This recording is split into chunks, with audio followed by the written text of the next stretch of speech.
அப்போ ஆடி மாதம் அப்படின்னு எடுத்துக்கிட்டிங்கன்னா ஒரு தனிச்சிறப்பு உண்டு. எப்பயுமே ஆடி மாதத்துக்கு ஒரு தனி சிறப்பு உண்டு. எப்படின்னா எல்லா கோயில்களுக்குமே அதாவது கும்பாபிஷேகம், பண்டிகை, திருவிழாக்கள் செய்யக்கூடிய ஒரு மாதம் இந்த ஆடி மாதம். ஏன்னா இந்த டைம்லலாம் நீங்கள் எங்கே வேணாலும் போய் பாருங்கள், எல்லா கோயில்லுமே அதாவது இன்றைக்கி பண்டிகை போட்டிருப்பாங்க. குறிப்பாக அது அம்மனுடைய கோயிலில் எல்லா கோயிலுமே பண்டிகை போட்டிருப்பாங்க. இது ஒரு அற்புதமான ஒரு மாதம். அதே மாதிரி இந்த ஆடி மாதத்தில் வரக்கூடிய அமாவாசை அன்னைக்கு பார்த்தீங்க அப்படின்னா இந்த இறந்தவங்களுக்கு தர்ப்பணம் கொடுக்கக்கூடிய ஒரு அற்புதமான ஒரு அமாவாசை. சரிங்களா? வருஷத்துலேயே 3 அமாவாசைன்றது தான் ஒரு முக்கியமான அமாவாசை. அதாவதுன்றது ஆடி அமாவாசை, புரட்டாசி அமாவாசை, தை அமாவாசை. ஒரு வருஷத்தில் இது 3மே இறந்தவங்களுக்கு படையல் போட்டு சாமி கும்பிட்டா இறந்தவங்களுடைய ஆத்மா சாந்தி அடைஞ்சு செத்தவங்க நம்ம வீட்டுக்கு சாமியாக வருவாங்க அப்படின்னு சொல்லக்கூடிய ஒரு அற்புதமான ஒரு அமாவாசை இந்த அமாவாசை. அதே மாதிரி பார்த்திங்கன்னா இந்த மாதத்தில் வந்து பார்த்திங்கன்னா 11ஆம் தேதி வாஸ்து நாள். மேக்சிமம் வாஸ்து நாளெல்லாம் கிடைக்கிறது ரொம்ப ரேரு.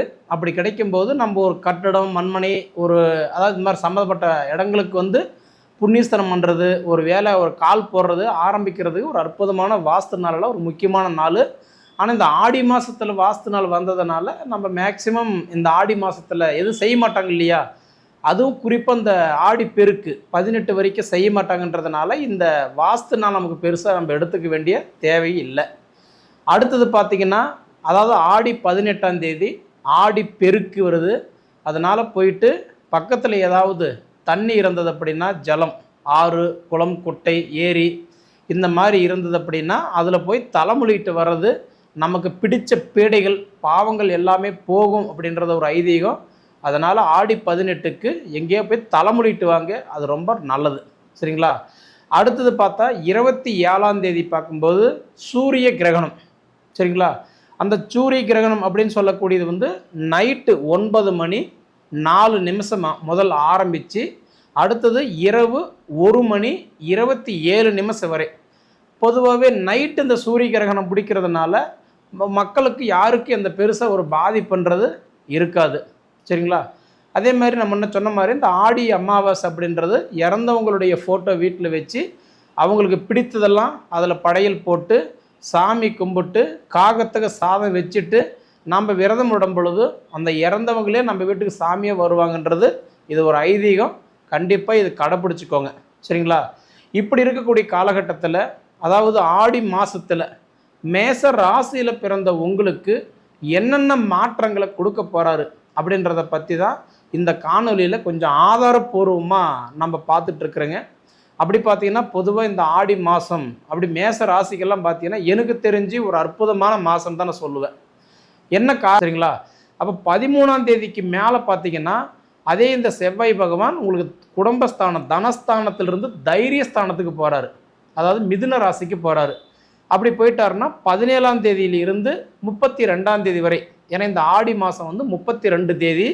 அப்போ 17ஆம் தேதிக்கு மேலே 32ஆம் தேதி வரைக்கும் பார்த்தீங்க அப்படின்னா தைரியஸ்தானத்தில் போய் உட்காரும்போது இதுக்கு முன்னாடி உங்களுக்கு நிறையா இந்த குழப்பம், மன அழுத்தம், பண்ணலாமா வேண்டாமா, செய்யலாமா செய்யக்கூடாதா, போகலாமா தேவையில்லையா, இந்த மாதிரி நிறைய குழப்பங்கள் இருந்திருந்தாலும் அந்த குழப்பங்கள் கண்டிப்பாக உங்களுக்கு வந்து 17ஆம் தேதிக்கு மேலே இருக்காது. அதனால் எது எப்படியோ உங்கள் ராசியாதிபதி செவ்வாய் பகவான் உங்களுக்கு 1ஆம் தேதியிலிருந்து 32ஆம் தேதி வரைக்கும் தனஸ்தானத்தில் ஒரு 17 நாள், அதுக்கப்புறம் தைரியஸ்தானத்தில் வந்து பார்த்திங்கன்னா ஒரு 16 நாள் இருக்கிறதெல்லாம் ஒரு அற்புதமான ஒரு வாய்ப்பு. ஆனால் கண்டிப்பாக இந்த மாதம் உங்களுக்கு ஒரு நல்ல மாற்றங்கள் கொடுக்க போகிறாருன்றதில் கண்டிப்பாக மாற்றமே இல்லை. அடுத்தது பார்த்திங்கன்னா உங்களுக்கு வந்து 2ஆம் இடத்துக்கும் உங்களுக்கு கலஸ்தரக்காரகன் சொல்லக்கூடிய சுக்கிர பகவான் வந்து பார்த்திங்கன்னா அவர் வந்து உங்களுக்கு இருக்கக்கூடிய இடம் வந்து 5ஆம் இடத்துல இருக்கிறார். அதாவது சிம்ம ராசியில் இருக்கிறார்.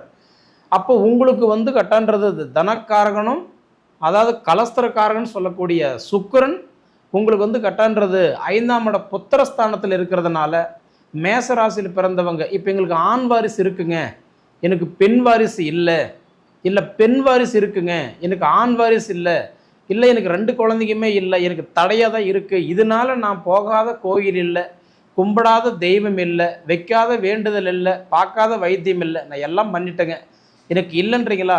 உங்கள் சுய ஜாதகத்தில் பாருங்கள், 5ஆம் இடம் குறிப்பாக பாருங்கள்.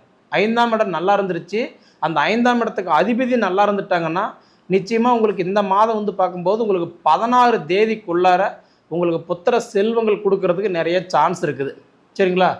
ஏன் 16 தேதி வரைக்கும் நான் சொல்கிறேன்னா, 16 தேதிக்கு மேலே அந்த 5ஆம் இடத்துல இருக்கக்கூடிய சுக்கிரன் அவர் வந்து உங்களுக்கு 6ஆம் இடத்துக்கு போயிடுவார். 6ஆம் இடம் சொல்கிறது வந்து அதாவது ரோகஸ்தானம். பொதுவாக வந்து இந்த சுக்கிர பகவான் போய் நீச்சம் அடையக்கூடிய இடம் எதுன்னு பார்த்தீங்கன்னா, அவர் வந்து கட்டான்றது கன்னிராசியில் தான். அப்போ 16ஆம் தேதிக்கு மேலே சுக்கிரன் போய் கன்னிராசியில் உட்காந்துட்டாருன்னா அவர் வந்து நீச்சம் அடைஞ்சிடுவார். நீச்சம் அடைஞ்சிட்டாருன்னா அந்த கிரகம் வந்து வேலை செய்யாது. அதனால் குறிப்பாக குழந்தை பாக்கியத்துக்கு வரம் பார்க்குறவங்களா இருந்தீங்கன்னா, எதிர்பார்ப்பு இருக்கிறவங்களுக்கு 16 தேதிக்குள்ளார கண்டிப்பாக கொடுக்குறதுக்கு நிறைய வாய்ப்பு இருக்குது. கொடுத்தா மட்டும்தான். 17 தேதிக்கு மேலே கண்டிப்பாக கொடுக்குறதுக்கு வாய்ப்பு ரொம்ப ரொம்ப குறைவு. சரிங்களா? அதே அடுத்தது பார்த்தீங்கன்னா, உங்களுக்கு தைரியஸ்தானத்துக்கு அதிபதியும் மற்றும் உங்களுக்கு 6ஆம் இடம் ரோகஸ்தானத்துக்கு அதிபதின்னு சொல்லக்கூடிய புதன் பகவான் உங்களுக்கு இப்போ இருக்கிறது. அவர் வந்து தைரியஸ்தானத்துக்கு அதிபதி, தைரியஸ்தானத்திலே இருக்கிறார். இது நல்ல விஷயம்தான். ஆனால் அவர் தன்னோட சொந்த வீட்டில் தைரியஸ்தானத்திலேயே வக்கரத்தில் இருக்கிறார். அதனால் ஒரு 8 தேதி வரைக்குமே உங்களுக்கு வந்து புதன் பகவான் வேலை செய்ய மாட்டார். அதை நல்லா மைண்டில் வச்சுக்கோங்க. அப்போ முதல்ல 8 நாளைக்கு நிறைய குழப்பங்கள் இருக்கும்.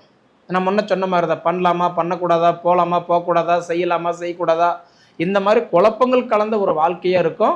அதனால் எப்படி பார்த்தாலும் புதன் பகவான் உங்களுக்கு 8 தேதி வரைக்கும் சுத்தமாக அவர் வேலை செய்ய மாட்டார். சரிங்களா? அதாவது இயல்புக்கு மாறாக ஒரு வேலை செய்வார். இப்போ புதன் வக்கரத்தில் இருக்கிறாருங்க. அதனால் பெரிய கமிட்மெண்ட் எதுவும் வச்சுக்க வேண்டாம். 8 தேதிக்கு மேலே பார்த்தீங்கன்னா அதே மிதுன ராசியிலேயே தன்னுடைய ராசியிலேயே அவர் வந்து வக்கர நிவர்த்தி அடைஞ்சு அவர் இயல்பு நிலைக்கு வந்துடுவார். அப்படி வந்துட்டார் அப்படின்னா கண்டிப்பாக அதாவது 8ஆம் தேதியிலிருந்து 20ஆம் தேதி வரைக்கும் ஒரு 12 நாள் பார்த்தீங்க அப்படின்னா அவர் தன் சொந்த வீட்டிலேயே அவர் வந்து இயல்பு நிலையில் இருப்பார். அப்போ தைரியஸ்தானத்துக்கு அதிபதி தைரியஸ்தானத்திலேயே இருக்கிறதுனால அப்போ அந்த நிமிஷத்துலலாம் பார்த்தீங்கன்னா நீங்கள் எடுத்து வைக்கக்கூடிய ஒவ்வொரு அடியுமே அது உங்களுக்கு சாதகமாக இருக்கும். தொழில் ஆரம்பிக்கலாமா, ஒரு வண்டி வாங்கலாமா, ஒரு இடம் வாங்கலாமா, கிரையம் பண்ணலாமா, இல்லை ஒரு ட்ரீட்மெண்ட்டுக்காக வேண்டி போகலாமா, இல்லை அதாவது ஒரு சுபகாரியத்தை பற்றி பேசலாம், இந்த மாதிரி எது செய்யலாம்னு ஆசைப்பட்டாலும் அந்த 8 தேதிக்கு மேலே தான் உங்களுக்கு அந்த புதன் வந்து அந்த இடத்துல செயல்படுவார். சரிங்களா? அடுத்தது 20ஆம் தேதிக்கு மேலே அந்த புதன் பகவான் என்ன பண்ணுவார்னா மிதுன ராசியிலிருந்து கடக ராசிக்கு போய் அங்கே ஒரு 12 நாள் இருப்பார். சரிங்களா? அப்போ 4ஆம் இடத்துல போய் அதாவது தைரியஸ்தானத்துக்கு அதிபதி புதன் பகவான் சுகஸ்தானத்தில் போய் உட்காரும்போது அப்போ இந்த அசையா சொத்துக்கள் இருக்குது பார்த்தீங்களா, வீடு கட்டுறது, வீடு வாங்குறது, கிரையம் பண்ணுறது, மண்மனை சார்ந்த கேள்விகள் இருக்குது பார்த்தீங்களா. இப்போ ரொம்ப நாளாக அது நடக்கலைங்க, ஸ்டாப் ஆகிடுச்சு, நின்று போச்சு, அது செயலுக்கு வரல, மீண்டும் அது வந்து நடக்குமான்னு பார்த்தா 20 தேதிக்கு மேலே கண்டிப்பாக அது நடக்கும். சரிங்களா? அதே அடுத்தது பார்த்தீங்க அப்படின்னா உங்களுக்கு புத்திர காரகன் சொல்லக்கூடிய சூரிய பகவான் உங்களுக்கு 4ஆம் இடத்துல இருக்கிறார். அது யார் கூட இருக்கிறாரு? குருவோட சேர்ந்து இருக்கிறார். அப்போ புத்திரக்காரகன் குருவோட சேர்ந்துருக்கிறார் அப்படின்னா நிச்சயமாக உங்களுக்கு குழந்தை பாக்கியத்துக்கு இந்த சூரிய பகவான் இந்த 1ஆம் தேதியிலிருந்து இந்த 32ஆம் தேதி வரைக்குமே அவர் உங்களுக்கு சப்போர்ட் பண்ணுவார். நீங்கள் கண்டிப்பாக பயப்பட வேண்டியதே இல்லை. எடுக்கிற முயற்சிகள் எடுத்துக்கிட்டே இருங்க, கண்டிப்பாக உங்களுக்கு வெற்றி நிச்சயமே கிடைக்கும். சரிங்களா?